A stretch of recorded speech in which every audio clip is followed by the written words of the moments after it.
This is a PowerPoint presentation via SlideShare. So this is a few thoughts on work-life balance from January 23, 2020. So here we see that universities must overhaul the toxic working culture for academic researchers. A survey has warned that researchers are too stressed. It is up to universities to improve their working environment. Here we have a chart representing the working hours for physical sciences researchers. These are the hours per week, and we can see that most employees are working at least 40 to 50 hours per week, and some even working over 80 hours a week. So these are the working hours for academics, not doctors or postdoctors.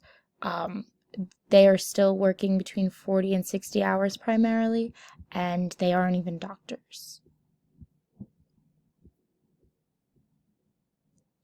Okay. So what is a contract? It is a legal document that sets out rights and duties. There are penalties if you break these conditions.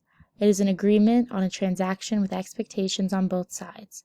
So as an employee, you are probably going to be filling out a contract with your employer, and here should be stating the legalities of what your job entails and how long your hours are, what kind of breaks you're getting.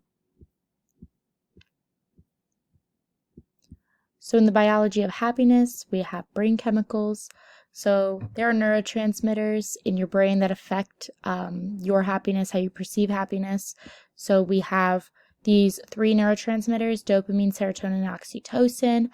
And we have a stress hormone called cortisol, which inhibits the oxytocin. So if your stress hormone is too high, you aren't receiving happiness. The psychology of happiness. So it's considered the dopamine hit. It's a reward from external sources. It works very briefly. It's not long-term. It can be compulsive. So you have to watch out for the patterns. So for goals, ambition, and success, goals and ambition are positive things, but you need to ask yourself, why are these my goals? Why are these my ambitions? What does success mean to me? Will this bring me happiness? You have to define what success means to you.